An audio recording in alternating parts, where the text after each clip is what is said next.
함께 나누도록 하겠습니다. 오늘 본문 이렇게 시작합니다. 12절에 예수께서 또 말씀하여 이르시되 나는 세상의 빛이니 나를 따르는 자는 어둠에 다니지 아니하고 세상의 빛을 얻으리라 라고 되어 있습니다. 예수님께서 자신을 빛이라 명령하시고 그를 따르는 자는 어둠 속을 걷지 않고 생명의 빛을 얻게 된다라고 말씀하죠. 오늘 얘기는 예수님께서 자기의 정체성을 고백하는 본문이기도 합니다. 그러나 우리가 익히 알고 있는 사실이기도 하지만은 주님께서 자신을 드러낼 때 여러 가지, 오늘 본문 유명하죠. 요한복음의 에고 에이미, 나는 무엇이다라고 얘기하는 그 한 가지 중에 하나인데요. 빛이다라고 설명할 때 왜 예수님께서는 당신을 빛으로 오늘 본문 속에 설명하고 있을까? 문맥 없이 하실 얘기는 아니라고 생각합니다. 어느 시점에 어떤 환경이 있기 때문에 사람들이 다 같이 공유할 수 있는 이야기, 그 속에서 당신을 빛이다라고 설명하고 있다라는 겁니다. 그래서 오늘 우리는 본문 속으로 들어가면서 첫 번째, 왜 그리스도께서 당신을 이 상황 속에서 빛이라 하셨는가라는 것을 먼저 붙잡을 필요가 있습니다. 여러분 알고 계시죠? 지금 우리가 함께 보고 있는 본문이 어떤 절기 속에서 연장선 안에 이루어지고 있습니다. 이거 좀 아시리라 생각해요. 어떤 절기입니까? 초막절 아닙니까? 초막절. 7장부터 초막절 안에서 8장까지 계속 연관되고 있습니다. 초막절은 아시다시피 초막을 지어서 어떤 일을 기념하는 절기 아닙니까? 텐트 치고 8일간 지내는 절기입니다. 그래서 이름 자체가 벌써 그 내용을 암시하고 있죠. 이스라엘 백성들이 왜 초막을 지었습니까? 잘 알다시피 어떤 한 시절을 기념하기 위하여 초막을 지었다라는 것 알고 계시라 생각합니다. 이스라엘 백성들이 나라가 없이 이집트에서 종으로 살고 있을 때 하나님은 그 백성을 자유민으로 불러주며 그 누구도 섬기지 아니하고 오직 하나님만을 섬길 수 있음을 통하여 누구나 자유롭고 누구나 행복하며 누구나 자기의 의를 드러낼 수 있는, 자기의 것을 얻을 수 있는 나라로 불러주셨습니다. 그리고 그렇게 가는 과정이 그들에게 있었는데 그게 광야에서 40년간 하나님과 깊은 교제의 훈련을 받는 시간이었어요. 이스라엘 백성들은 약속의 땅 가나안으로 갑니다. 우리 성도들이 하나님의 약속의 땅 천국으로 가듯이 히브리인들은 모형적으로 광야라는 인생을 함축하는 40년의 여정을 뚫고 가 하나님이 약속한 땅으로 들어간단 말입니다. 그래서 그들의 인생은 광야 40년이 목적이 아니라 하나님이 약속한 땅으로 간다는 것을 해주기 위해서 가나안 땅에 들어가서도 하나님께서는 히브리인들에게 초막을 짓고 8일을 그 날을 기억해야 된다라고 얘기해 주셨다라는 거죠. 그래서 초막절은 단순히 사는 게 힘드니까 힘듦을 묘사하는 텐트를 치는 게 아니라 우리의 삶이 이 땅에서 끝나지 않음을 상징적으로 보여주는 시간. 그래서 하나님께서 물리적으로는 이스라엘이라 부르는 나라, 가나안 땅 안에 한 나라를 주셨지만 이거는 그림자다. 진짜 우리는 하나님과 함께하는 그날까지 가는 존재들이다. 그 시간들을 기억하며 광야의 여정을 이 땅의 것들을 탐하는 것이 아니라 하나님으로 살아내는 시간들이 되자. 그래서 하나님께서 1년에 딱 8일을 그날을 좀 생각하자는 관점에서 텐트 치고 음식을 조금 박하게 먹으면서 서로가 우리가 여기에 모든 것을 다 투자할 게 아니야. 우리는 이 땅을 살아가면서 결국은 목표 지점, 고향이 있는 자들이야 라는 것을 인식하게 해줬다는 겁니다. 근데 초막절, 제가 7장을 설교하면서도 얘기해 드렸지만 초막절은 독특한 시기에 지키게 만드셨습니다. 여러분 실제로 7월 15일인데요. 그게 이제 종교력으로 따져서 그렇지 우리 이제 음력으로 따지게 되면 9월쯤 됩니다. 여러분 9월 되면 우리가 어떤 절기가 있습니까? 추석이 있지요. 초막절은 딱 추석 때 진행하게 됩니다. 추수절을 기념하는 절기에 초막절을 주었다라는 거죠. 참 독특하지 않습니까? 가장 기쁜 날, 가장 누려야 되는 날, 집에 곡식이 가득 차서 그것으로 만족하며 축제를 열어야 되는 날에 하나님은 텐트를 치게 하고 그 안에서 8일간 머물면서 너희는 거두어들인 곡식으로 사는 것이 아니라 하나님과 동행하며 그것으로 만족하지 않는 인생을 살아야 됨을 경고하며 주는 절기가 초막절이었다는 거죠. 그래서 초막절은 기쁨의 절기입니다. 왜냐하면 추수절이니까요. 그러나 또한 하나님의 엄중한 경고가 들어있는 절기이기도 했다라는 거죠. 그래서 저는 이렇게 생각합니다. 초막절은 두 가지의 핵심적인 의미 때문에 추수절에 초막을 치게 하셨다 생각해요. 첫 번째는 우상 숭배를 막기 위해서. 여러분 언제나 어느 민족이든 어느 세상이든 추수절이 되면 자신들이 믿는 신을 경배하며 그 신으로 기쁨을 누린다는 생각을 합니다. 그런데 그 신을 경배하는 게 아니라 실제적으로는 그 신이 주는 추수를 경배하는 날이죠. 그래서 추석이라는 우리도 저희도 그렇지만 실제로 우리 추석 때 조상을 숭배하는 것이 올 한 해 우리에게 이 감사한 복을 주셔서 기뻐합니다라는 얘기를 하는 절기라는 거죠. 그래서 주님께서 막으시는 거예요. 그렇게 받아서 누려서 그 신에게 나아가는 것이 아니라 오히려 고달프고 지치는 인생 속에 하나님으로 갈 수 있는 여정을 끌어주셨음을 기억해라. 이 곡식이라는 것은 너희가 먹고 마시기 위함이 아니라 나와 함께 가는 여정 속에 필요하기 때문에 주는 거야. 이것에 만족하지 말고 이것에 세상 모든 것을 생각하지 말고 나와 손잡고 걸어가 그 나라까지 가자라고 생각하기 때문에 우상을 숭배하지 못하도록 막으려고 추수절에 초막절을 주셨다는 거예요. 그래서 초막절은 우상 숭배하지 말아야 됩니다. 우상이라는 게 만들어진 우상도 있을 수 있지만 돈이 될 수도 있고 때로는 우리가 사랑하는 것이 될 수 있고 우리가 섬기는 것이 될 수 있다라는 거죠. 그것과 하나님 사이에서 갈등하지 말고 오직 하나님으로 가는 인생의 여정. 그래서 받아서 기뻐하는 게 아니라 채워져서 기뻐하는 게 아니라 걸어갈 수 있음이 기뻐할 수밖에 없는 절기. 그게 초막절의 진짜 의미죠.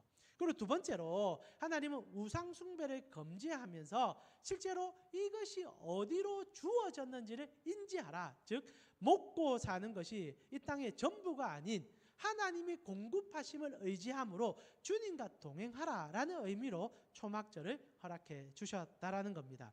그래서 다시 한번 정리해 드리지만 초막절은 인생의 종착점이 이 땅이 아닌 하나님이 약속한 땅임을 인식하며 나그네의 삶을, 텐트라는 것은 나그네의 삶을 가진 상징적으로 보여주는 하나의 도구지 않습니까? 그래서 독려하는 절기라는 거죠. 근데 말입니다. 문제가 생깁니다. 이스라엘 백성들에게 하나님께서 너무나 보이도록 추수절에 초막절 텐트를 치게 하는 것은 그들로 추수에 몰입되지 말라라는 경고성 의미인데도 히브리인들은 그날을 추수절로만 인식했다라는 게 문제입니다. 실제로 집 앞에 초막은 지어놓고 흥청망청 먹으면서 마치 우상숭배와 똑같은 행태들을 자행했죠. 그래서 두 가지 일들이 후반기로 넘어가면서 초막절에 형성되었다라고 말씀드렸습니다. 기억하십니까? 처음부터 너무 딱딱하게 들어가니 여러분의 표정이 어둡습니다. 많이 어두운데 그냥 알고 들어가야겠죠. 이 정도는. 초막절에는 두 가지를 진행합니다. 첫 번째는 물축제, 성전에 물을 들이붓는 일이 있었다라고 말씀드렸습니다. 그래서 여러분 초막절이 되면은 성전에서 이 제사장들이 황금 주전자를 참 야도죠. 황금을 왜 그리 좋아하는지 모르겠는데 황금 주전자를 들고 여러분 저기 이제 시내가에 가서 이제 물을 또 옵니다. 또 오면은 그것을 성소에 막 들들들 붓는 거예요. 가난한 주전자로 물을 들들들 부으면 성소에서 물이 쫙 흘러가는 모형이 될 것 같습니다. 그러면서 사람들이 하나님께서 내년에도 물을 부어 주심으로 우리에게 채워줌을 줄 거야라는 간절한 소망을 일주일 내도록 아침마다 물을 부음으로 보여주었다는 겁니다. 실제로 의미를 찾을 수는 있습니다. 초막절에 이런 행사가 성경에 나오지 않는데 왜 히브리인들이 이런 행동을 했는가? 에스겔서를 제가 한번 설교를 해드렸습니다. 에스겔서에 하나님께서 새로운 성전을 줄 때 성전 입구에서부터 물이 쏟아져 나와 온 세상을 뒤덮는다는 얘기를 그들이 기억을 했고 그것을 모티브로 잡아 행동을 취하는 거예요. 하나님이 아직 물을 안 주니까 자기들이 물을 부음을 통하여 하나님 물 내려주세요 라고 행동하는 게 이 행사 중에 핵심이었죠. 축제를 연 겁니다. 물을 부으면서 사람들이 기대에 차서 와, 하나님 물을 막 부어주세요. 근데 이게 사실 우상숭배죠. 물을 부어주려고 하는 신들은 히브리 사람들에게는 적대적인 신들의 대표적인 모습들이었습니다. 가장 유명한 신 바알, 물을 내려주는 신 아닙니까? 근데 하나님께서 물을 내려주는 신은 아니시거든요. 근데 마치 협소하게 물을 줌을 통하여 우리에게 충만한 추수의 기쁨을 주십시오라는 것을 상징적으로 보여주기 위하여 금주전자에, 황금 송아지와 똑같은 금주전자에 성소에서 물을 들이붓는 일을 하고 있었다라는 겁니다. 그래서 아침에는 이렇게 기쁨으로 물을 철철철 붓고 사람들이 함께 한호성을 지르며 하나님 내년에도 비를 했었습니다. 바알이 맞죠? 그 엘리야와 싸움할 때와 비슷한 모습이 성전 속에 계속 지속되고 있었던 거죠. 그리고 두 번째로 밤이 되면 불축제를 열었습니다. 참 재밌죠. 아침에는 물을 들이붓고 밤에는 기둥마다 큰 촛대들을 만듭니다. 성소 안에는 메노라라는 7 형태의 촛대가 있습니다. 이것을 키운 거예요. 엄청나게 키워가지고 한 4개에서 6개 정도 성소 안에 막 세워놓습니다. 그리고 나서 불을 붙이고 밤이 되면 주여 우리를 빛으로 인도하소서라고 붙이고 제사장이 나와서 이제 식구를 읊습니다. 그러면 젊은이들과 그리고 늙은이들이 함께 화답하면서 노래 부르고 함께 주님 앞에 우리의 죄를 용서하소서라고 하는 얘기를 합니다. 형식상으로 굉장히 괜찮습니다. 죄를 토설하고 젊은이들은 늙은이를 향하여, 나이 드신 분을 향하여, 나이 드신 분들은 또 젊은이들에게 충고하면서 주거니 받거니 대화를 하며 축제를 여는 시간을 갖습니다. 근데 아이러니가 뭐냐 하면 이렇게 불을 피워서 우리를 인도하소서, 우리를 빛으로 이끌어 주소서라고 소리를 치지만은 실제로 그날은 가장 음란하며 변태적인 축제가 열리는 절기로 성경에 묘사되고 있다라는 거죠. 실제로 여러분 우리 불축제가 우리 저번 설교와 연관이 됩니다. 현장에서 가늠하는 여자가 잡혀옵니다. 왜 그런 일이 생겼을까? 이 불축제가 일어나면서 자연스럽게 젊은 사람들이 자기의 정욕을 절제하지 못하고 축제이기 때문에 가슴이 불이 타니까 같이 불타면서 음행의 죄악들을 어마어마하게 저질렀던 겁니다. 그 과정 속에 사람들이 묵인하고 있었던 거예요. 마치 오늘날 우리 크리스마스가 되면 불축제 하고 있잖아요. 등을 막 피우면서 나무에 막 휘황창합니다. 그러면서 젊은 세대들이 그걸 보고 그리스도께서 이 땅에 정말 구유에 나심을 축복합니까? 아니면 연애를 고백하고 서로가 어떻게 하든 잠자리를 탑니까? 하며 여관방이 미어 터지는 일이 일어납니까? 똑같은 일이 히브리인들에게 일어난 거예요. 메노라라는 하나님의 거룩한 7 등을 불피면서 그들은 그 밑에서 춤을 추며 노래를 부르며 젊은 남녀들이 손을 잡고 무슨 짓을 하는지 모르는 일들이 일어났다라는 겁니다. 그런데도 모두가 눈을 감고 이 날은 축제일이기 때문에 묵인하는 기쁨의 날이니까 조용히 하자는 얘기들이 있었다라는 거예요. 그래서 성경은요 구약 때부터 이런 일들을 명확하게 명시하여 금지시키고 있습니다. 초막절에 언제나 이런 일이 일어났던 거죠. 그래서 여러분 우리가 룻기 살펴볼 때 룻이 초막절 끝에 사실 추수절이죠. 초막절로 연관되는 거예요. 추수절 끝에 어떤 일을 합니까? 그 추수밭 끝에서 잠들지 않습니까? 그래서 제가 그때 설교해드렸습니다. 왜 집에 안 가고 그 나이가 있으신 제 나이하고 비슷한 것 같아요. 그때 그 당시 때 보아스가 한 50쯤 된 것 같습니다. 지금 나이가 아니죠. 50쯤 되는 그 사람이 아무 없는 젊은이들이 즐기고 있는 축제 마지막 날에 왜 그 뜰에서 잤냐? 음행을 막기 위하여 하나의 경고성 멘트로 직접적인 얘기를 하지 않지만은 누워 있음을 통하여 하나의 거룩한 경고를 하는 그게 교회 아닙니까? 모두가 불 밑에서 음행을 저지러도 하나님이 그것을 원치 않는다라고 얘기할 수 있는 것이 교회가 돼야 되지 않습니까? 그래서 호세아도 이것을 엄중히 경고합니다. 9장 1절에 호세아서 이스라엘아 너는 이방 사람처럼 기뻐 떠놀지 마라. 이 PPT는 없습니다. 제가 읽어드릴게요. 띄어띄는 말라. 내가 음행하여 내 하나님을 떠나고 각 타작 마당에서 음행의 값을 좋아하였느니라 라고 되어 있습니다. 하나님을 떠나고 각 타작 마당에서 음행의 값을 좋아하더라. 추수절에 언제나 이렇게 음란과 음행이 연관되어 나타났다. 그래서 이것이 불축제의 가장 심각한 문제였다라는 거죠. 오히려 이것을 통하여 그 이제 제사장들이나 종교인들이 젊은 사람들의 에너지를 발출시킴을 통하여 또다시 그들의 이권을 챙겨가려고 하는, 여러분 우리가 왜 축제를 엽니까? 그리고 왜 세상에 이벤트를 엽니까? 좋거든요. 행복하거든요. 그러나 정치인들에게는 단순히 좋고 그리고 그 기쁨의 잔치가 아닙니다. 정치적인 이권 챙김이죠. 그리함을 통하여 많은 사람들이 거기에 시선이 빨려서 실제로 정치가 엉뚱하게 흘러가도 그것이 인지하지 못하게 만든 하나의 도구였다는 겁니다. 그래서 히브리인들이 제사장들이 이 불축제가 너무 중요했던 거예요. 이 물축제가 너무 중요한 겁니다. 초막절에 시선 돌리김 통하여 그들이 하는 모든 악함을 덮는 절기가 되어버린 거예요. 그리고 예수께서 축제가 끝나는 그날 당신의 정체성을 드러내는데 무엇이라 말합니까? 나는 빛이다. 12절 우리 같이 한번 다시 읽어보겠습니다. 12절입니다. 예수께서 또 말씀하여 이르시되 나는 세상의 빛이니 나를 따르는 자는 어둠에 다니지 아니하며 생명의 빛을 얻으리라. 지금 예수님께서 하는 얘기는 내가 빛이다, 그래서 나를 믿으라는 얘기 이전에 초막절의 정체성, 하나님 나라의 가치를 설명하는 겁니다. 여러분, 하나님께서 이렇게 얘기하는 거예요. 예수님께서 나는 세상의 빛이니 나를 따르는 자는 이라고 표현합니다. 빛이라는 것은 즐기며 우리의 것을 투사하는 날이 아니라 따르기 위한 날이고, 그 따름은 어둠을 물리치고 빛 가운데 들어가기 위함이라는 거예요. 이게 진짜 추수절에 초막을 치게 한 이유 아닙니까? 내가 흥청망청 먹고 즐기면서 거기에 쾌락으로 인식하는 절기가 아니라 주님이 빛이니 세상이 아무리 혹독하고 냉철해도 주님의 빛 대심을 쫓아가겠다. 그 빛이 나를 비추니 흑암 같은 세상에 나 혼자라도 그 빛을 등대처럼 쫓으며 주님을 향하여 뚜벅뚜벅 걸어가야 되는 날, 그날이 초막절이 아니냐. 사람들이 물을 붓고 불을 피우며 막 노래 부르고 술을 마시며 춤을 추며 노래할 때 주님 혼자 그 말하는 거예요.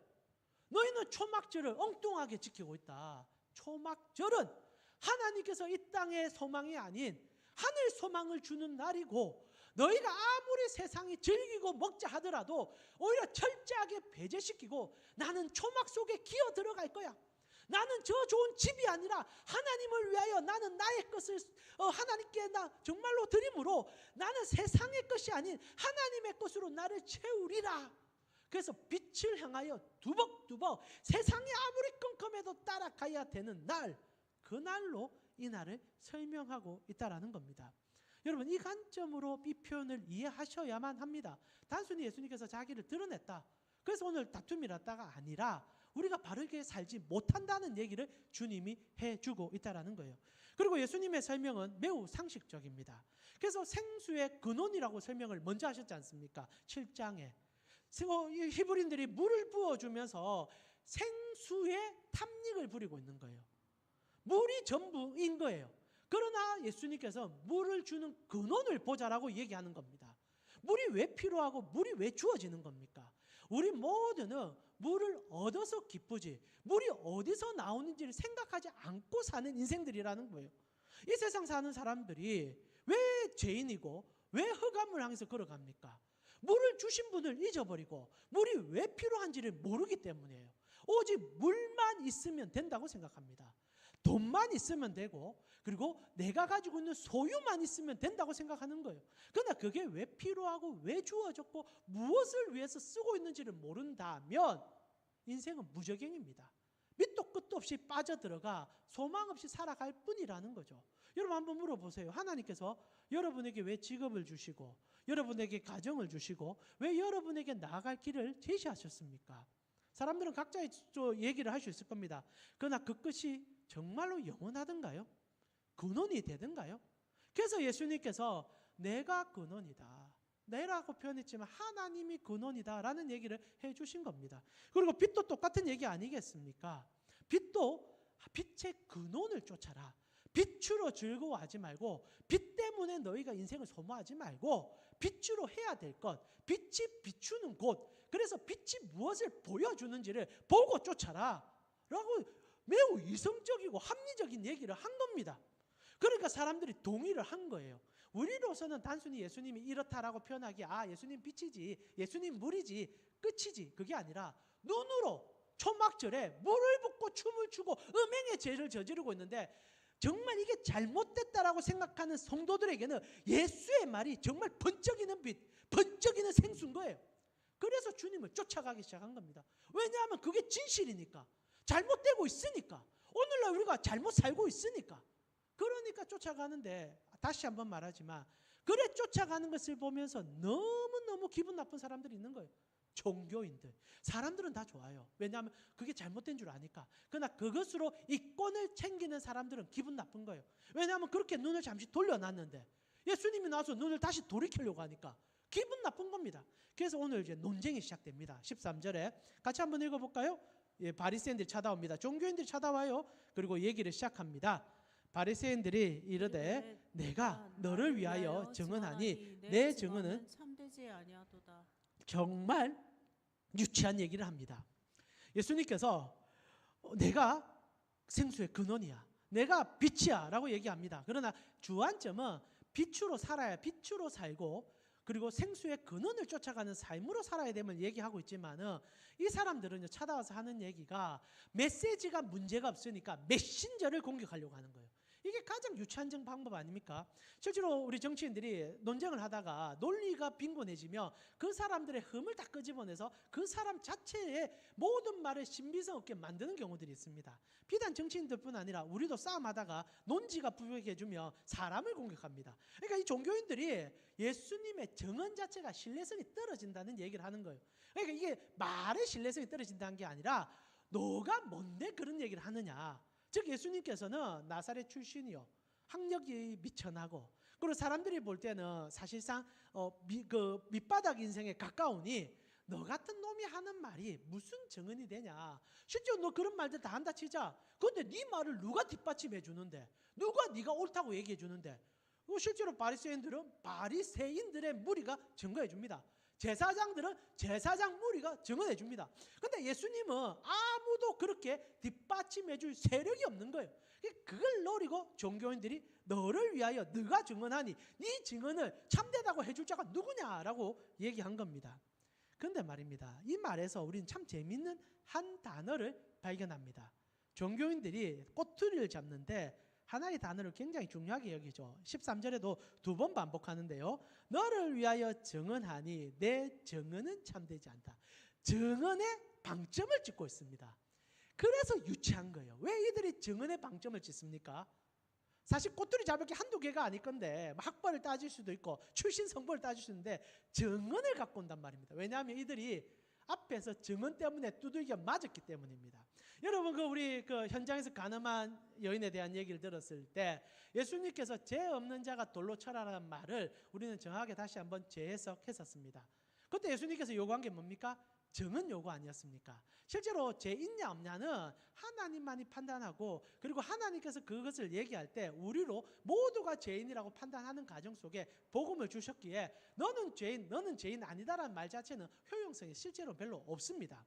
그러나 예수님께서 이 말을 한 거는 실제로 너희가 죄인이다라는 것을 정죄하기 위함이 아니라 그 여인이 현장에서 간음한 것을 본 적이 있느냐, 본 사람이 누구냐, 그리고 이 사실에 대해서 너희는 정말 그 여인이 죄가 있다라고 얘기할 수 있는 상황이 되느냐라는 얘기였었습니다. 그래서 사람들이 한 발짝 뒤로 물러났다고 얘기했지 않습니까?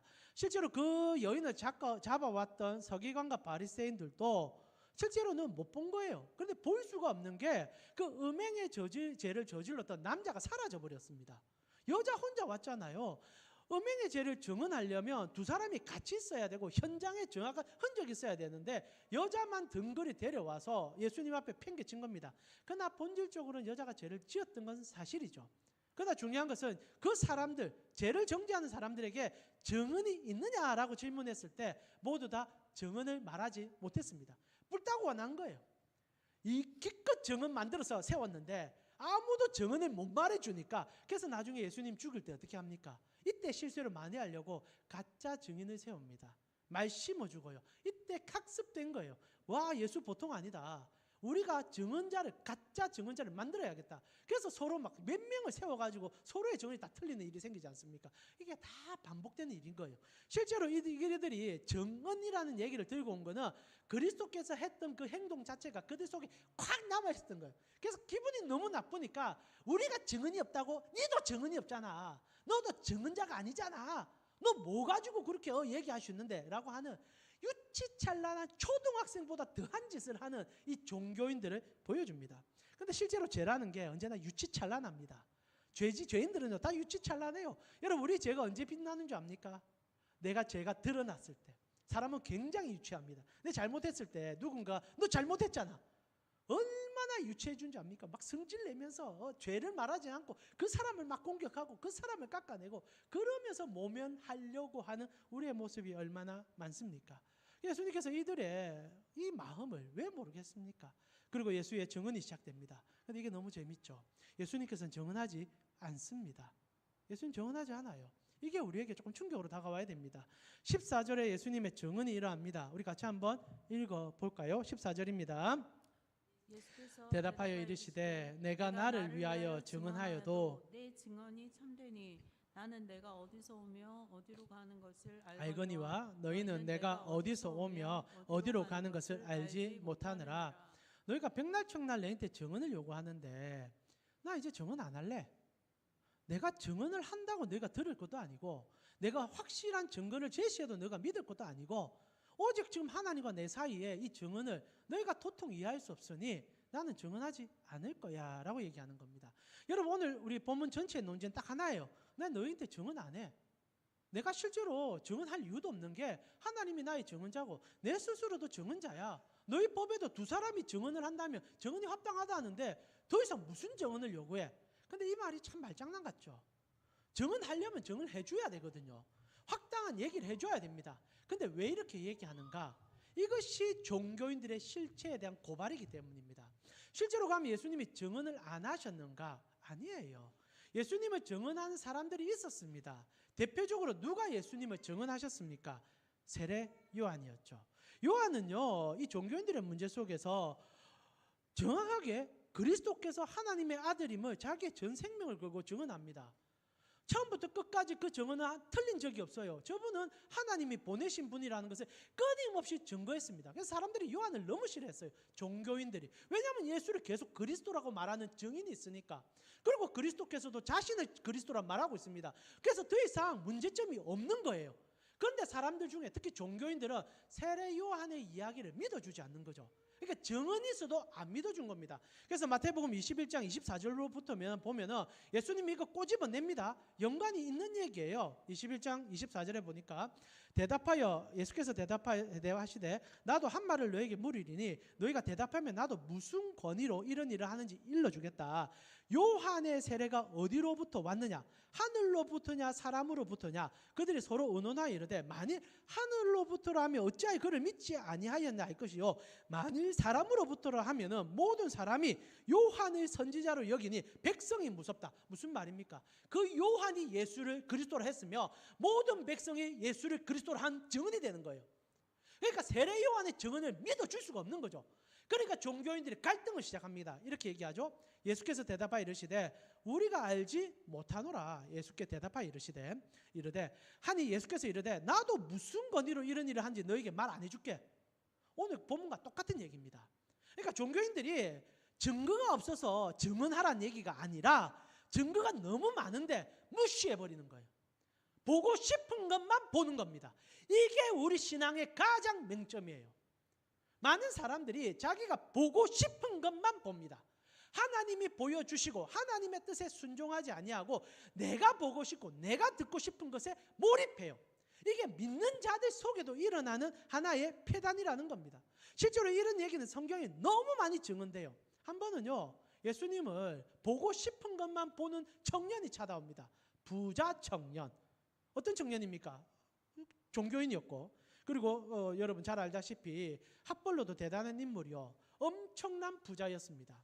그 사람이 뭐가 부족한지 모르겠지만 예수님께 찾아와 영생의 비밀을 물어봅니다. 랍비여, 어떻게 하면 영생을 얻을 수 있습니까? 예수님 꿰뚫어 본 거예요. 오늘 종교인들과 똑같은 입장에서 얘기를 시작합니다. 그래, 네가 영생을 얻고 싶다고? 그러면 너 가진 모든 재산을 다 팔아라. 그리고 나를 쫓으며, 오늘 주님께서 빛을 따르라 얘기하셨죠. 빛을 따르면 너 살 거야. 너 영생 얻을 거야. 여자가, 그 부자 청년이 어떻게 합니까? 고민하다가 돌아갑니다. 근데 진짜 고민했을까요? 저 고민 안 했다고 봅니다. 왜냐하면 그 사람이 예수님을 찾아간 것은 자기를 드러내고 싶었기 때문입니다. 자기가 빛이 되고 싶었던 거예요. 자기의 재산이 이래 있고 자기가 이렇게 종교심이 뛰쳐난데, 요즘 핫한 랍비가 나의 이 열정을, 영생의 문제는 보이지 않는 문제입니다. 보이지 않는 문제예요. 그런데 그 문제에 서로 토론함을 통하여 영적인 신비를 나눌 때 그리스도께서 칭찬하며, 어이구야, 너 이렇게 부자면서도 이렇게 신앙심이 깊구나. 너의 마음에 하나님 나라가 임했다라는 그 말을 하나 붙잡고 자기를 드러내고 싶어. 그러니까 너와 내가 격이 같으니 같이 한번 농담을 해보자, 논쟁을 한번 해보자 라는 마음으로 찾아왔는데, 예수가 꿰뚫어 봅니다. 너의 신이 돈이구나. 돈을 갖다 버리고 나를 쫓으라. 우상을 버리고 나를 쫓으라. 그런데 그 사람이 버려버립니다. 그러나 제가 부자 청년을 얘기할 때마다 하는 얘기가 있지 않습니까? 진짜 빛을 따른 사람이 그 다음에 바로 나오잖아요. 삭개오. 똑같은 부자인데 어떻게 합니까? 예수를 만나니까 예수를 따릅니다. 부자 청년은 예수를 이용하려고 했던 거예요. 종교인들과 똑같습니다. 내가 보고 싶은 것, 내가 생각하고 싶은 걸로 예수를 재단한 거예요. 그러나 신앙은요, 내가 추구하는 것, 내가 따르고 싶어 했던 것을 꺾어버리고 그분을 나의 인생의 왕자로 삼아 그분이 비추는 빛을 따라 나의 것을 포기하고 쫓아가는, 그래서 신앙이 어려워요. 신앙생활이 어려워요. 구원은 은혜로 받지만은 은혜로 살아가는 삶은 녹록지 않습니다. 초막을 치고 살아야 돼요. 초막을 앙망하며 나아가야 돼요. 그래서 예수께서 그 삭개오에게 뭐라고 얘기합니까? 아무 말도 안 해요. 쳐다보는 거예요. 삭개오가 뭐라고 얘기합니까? 선생님, 너무 좋습니다. 너무 좋습니다. 예수님께서 내가 오늘 너희 집에 갈게. 가자마자 어떻게 합니까? 예수님 스스로 말합니다. 내 재산의 반을 팔겠습니다. 전부를 팔지 않아요. 여러분, 전부를 팔라고 주님께서 말한 거는 진짜 전부를 팔아라는 게 아니라 너의 왕자에 누가 앉아있냐를 묻는 겁니다. 하나님이 너의 인생의 주인이냐? 돈이 너의 인생의 주인이냐? 삭개오는 그날 돈을 일부를 내려놓습니다. 전부를 못 내려놔요. 인간은요, 죽을 때까지 전부를 내려놓지 못해서 치열하게 초막에서 사는 훈련을 할 뿐입니다. 그러다가 우리가 죽고 나면 내려놓는 그 싸움의 결과에 잘했다 칭찬하는 주님을 만나게 될 것 아니겠습니까? 그래서 삭개오가 반을 버리고 만약에 남에게 토색한 거, 거짓을 행한 게 있으면 다 갚아내겠다. 그러자 주님이 뭐라고 합니까? 오늘 이 집에 하나님의 나라가 임했다, 영생이 임했다 얘기한 거예요. 이게 오늘 예수님께서 하고 싶은 얘기인 거예요. 종교인들은 무슨 말을 해도 안 믿습니다. 어떤 얘기를 해도 생각할 요량이 없는 거예요. 그래서 예수님께서 15절에 이렇게 얘기하잖아요. 너희는 육체를 따라 판단하나 나는 아무도 판단하지 않는다. 이 말을 잘 해석해야 됩니다. 종교인들은 육체에 따라 판단하는 존재들이다. 무슨 말입니까? 돈으로 세상을 다 판단하고 권력으로 세상을 다 판단한다는 얘기예요. 그러나 주님은요, 그것으로 판단한 적이 단 한 번도 없다. 하나님께서 사무엘에게 어떤 얘기를 합니까? 사람은 외모를 볼지라도 나 여호와는 중심을 본다. 그 말입니다. 종교인들에게 딱 그 얘기를 해준 거예요. 그래서 오늘 이 본문이 어디서 진행된 겁니까? 참 뜬금없는 얘기가 마무리되죠. 20절입니다. 우리 20절 같이 한번 읽어보았으면 좋겠습니다. 같이 읽겠습니다. 이 말씀은 성전에서 가르치실 때 헌금함 앞에서 하셨으나 잡는 사람이 없으니 이는 그의 때가 아직 이르지 아니하였으니. 장치들이 너무 재밌죠. 헌금함 앞에서 종교인들과 논쟁을 한 거예요. 실제로 예수님께서 이 부자 청년하고 하는 얘기가 똑같은 거죠. 너희의 배신은 돈이다. 헌금함에 짤랑거리는 돈이 너희의 전부 아니냐. 결국 너희가 불축제 열어주고 물축제 열어주는 건 뭔데? 헌금을 늘리려고. 석가탄일이 왜 중요합니까? 1년 부절에서 쓸 돈 다 벌거든요. 교회가 왜 추수감사절과 그 크리스마스를 중요하게 여깁니까? 교회 재정의 많은 부분을 그날 감당하거든요. 좀 안타까워요. 오늘 영상을 또 올리면 안 될 것 같습니다. 그러니까 저희 교회가 자랑은 아니지만 저기 다 지금 무시하고 있지 않습니까? 이게 좋은 건 아니긴 한데 크리스마스 때도 뭐 봉투 나눠줍니까? 여러분 성경에서 더 이상 지켜도 안 하는 뭐 맥주절 안 합니다 우리. 그리고 부활절과 크리스마스 단 한 번 지키지만은 우리는 거기에 목적에 맞추어 성찬으로 나아가지 않습니까? 여러분 이런 고민을 하고 목회를 하고 있습니다. 여러분 좀 이해해 주셨으면 좋겠어요. 왜 우리 교회는 축제 안 하냐? 그래서 저기 한 번씩 그런 얘기를 제가 얼핏 들었어요. 우리 추수감사절이 우리 교회 안 지키잖아요. 왜 추수감사절 안 하냐? 그러면서 우리 잔치 열고 막 노래 대회하고 하면 좋은데 왜 합니까 그거? 그거 왜 하죠? 진짜 물어봐야 돼요. 왜 합니까? 그거 왜 하죠? 그 미국 절기거든요. 그 성경에 나오는 절기도 아니고 추수감사절이라는 것은 성경에 없어요. 근데 오늘 초막절과 똑같은 짓을 하는 거거든요. 축제 열어주고 부서별 막 노래 부르고 그러면서 헌금 봉투 주면서 너희 이렇게 즐거움 마시고 즐기니까 제가 진짜 삐딱하게 보는 겁니다. 그래서 오늘 안 올릴 줄 모르겠어요. 삐딱하게 보고 여러분 그냥 정상적으로 들으세요. 제 생각입니다. 그런데 그래 하면서 저의 인식은 그래요. 그게 자꾸 왜곡으로 하는 것 같아요. 그래서 어디 보니까 많은 목사님들은 그날 되면요 11조에 2배를 좀 해라 이런 얘기도 하기도 하고 공공연하게 그렇게 허용되는 일들이 생긴다는 거죠. 예수님께서 성전에서 교회에서 헌금함 앞에서 이 얘기를 하고 있습니다. 너희가 빛을 쫓아야지. 어두움 속에 들어가서는 안 되지. 왜 빛을 쫓으면서 빛이 주는 그 안에서 춤추고 노래하면서 너 인생을 즐기냐? 빛은 따르는 거야. 빛은 어두움을 물리치는 거야. 너의 삶의 본질이 바뀌어 하나님으로 살아내고 하나님을 쫓아야지. 왜 빛에 머물러서 그 빛이 주는 유익만 탐하고 있니? 그래서 주님이 이래 말합니다. 사람들이 화가 나서 예수의 그 입을 틀어막고 줄로 종교인들이 하는데 잡는 사람이 없고 딱 한마디 합니다. 때가 아직 이르지 않기 때문에 할 수가 없더라. 빛은 어두움이 멸할 수 없다라는 얘기입니다. 어둠이 아무리 예수 그리스도를 덮어서 그분의 때를 없애버리려고 그분이 우리 대신 죽어주심으로 구원의 은총을 베푸는 걸 막으려고 해도 그래서 우리 인생이 초막으로 살아도 기뻐할 수밖에 없으면 가르쳐주는 일을 막으려고 해도 막을 수가 없더라. 그래서 법계 헌금함 앞에서 그 얘기를 쏟아내셔도 아무도 그를 제지할 수 없었더라. 이게 성도의 복이에요. 세상에 추구하는 것들이 우리를 잠식합니다. 성도들이 세상 앞에 서면 초라해집니다. 진짜 성도들은요. 여러분 사실 세상과 똑같이 빛을 그리고 물을 사모하고 우상으로 섬기는 자들은 세상 속에 꿀릴 게 없어요. 내가 가진 것으로 자랑하고 그래서 잘됐다고 자랑하는 자들에게는 그리스도의 초막이 아무 그 문제가 안 됩니다. 그러나 진짜 초막을 추구하는 자들은 세상 속에 지탄을 받아요. 너 왜 그래 사니? 왜 그렇게 힘들게 주님을 쫓니? 그때 우리가 무엇이라 얘기해야 됩니까? 그것이 주님이 나에게 보여주신 길이야.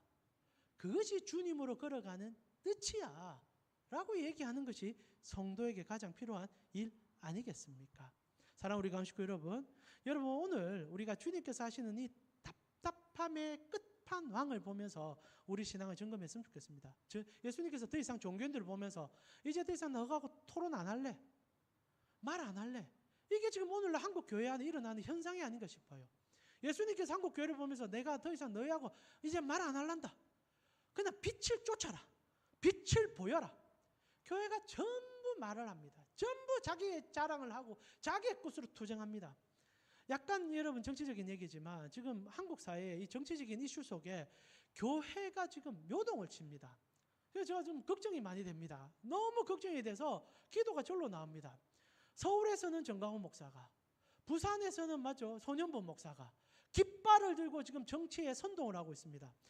정치적인 행동을 하는 것에 대하여 무엇이라고 말하고 싶진 않지만은 그 말의 파장이 너무 무서워요. 부수자, 때리자, 불태우자라는 얘기를 목사의 입에서 쏟아져 나오고 오히려 정치인들이 그 목사들을 찾아서 머리를 숙이고 있습니다. 좀 이상하다 생각해요. 아니 다른 사람이 그리 하면 안 됩니까? 다른 분들이 그리 하면 안 됩니까? 그런데 왜 오늘 예수님의 말씀처럼 종교인들이 뛰쳐나가 불을 높이고 그리고 세상 속에서 소리를 치면서 나를 따르라고 얘기하면서 예수는 보이지 않고 목사의 정치적 언덕만 보이는 이 세상, 그래서 모든 사람들이 함께 뛰쳐가고 그리고 서로가 막 싸우고 있고 지금 그 두 목사님 싸우다가 지금 교회가 파토나게 생겼어요. 둘 다 싸우다 보니까 두 사람들이 서로의 잘못을 다 까발리고 있습니다.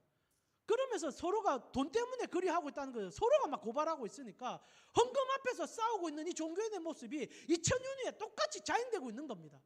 그리고 예수님 하는 말은 딱 이거예요. 내가 더 이상 너하고 논쟁 안 할래. 이 말이 우리에게 지금 너무 무섭게 들립니다. 주님이 한국교회에 미래가 없다고 얘기하는 것 같아요. 제가 억측같이 느껴질 줄 모르겠지만 그러나 주님께서 이럴 때 딱 한마디 합니다. 나를 따르라. 나를 따르라. 여러분, 정광훈 목사를 따를 게 아니라, 손윤보 목사를 따를 게 아니라, 강동희 목사를 따를 게 아니라, 한 목사를 따를 게 아니라 기록된 예수 그리스도께서 보여주신 피 묻은 십자가를 따를 때 그게 빛을 증언한 삶이요 빛을 아는 삶 아니겠습니까? 사랑하는 우리 가운식구 여러분, 우리는 진실과 공의의 부름을 받은 자들입니다. 내가 원해서 부름받지 않았으면 모르겠지만 부름받은 그날 주님께서는 그 빛을 주셨고 그 은혜를 허락해 주셨습니다. 이번 한 주 여러분, 세상에 지금 혼돈스럽습니다. 특히 목사가 혼돈을 자행하고 있습니다. 목사에게 무릎 꿇지 마세요. 목사의 언동에 듣지 마세요. 아예 그냥 길을 차단하시고 성경 속으로 들어가세요. 성경을 읽으세요. 예수님이 걸어가신 십자가의 길을 읽어내세요. 그러면 우리 삶에 신앙의 열매가 맺힐 겁니다. 그분이 주신 빛이 보이고 그분이 주는 물의 근원이 나타나기 시작할 겁니다. 거기는요, 저주와 투쟁과 미움이 아니라 사랑과 기쁨과 안식과 평안이 넘침을 확고하게 말씀드릴 수 있습니다. 이번 한 주 빛으로 나아가는 가운 식구들 되셨으면 좋겠습니다. 이 시간 예수로 나의 구주 삼고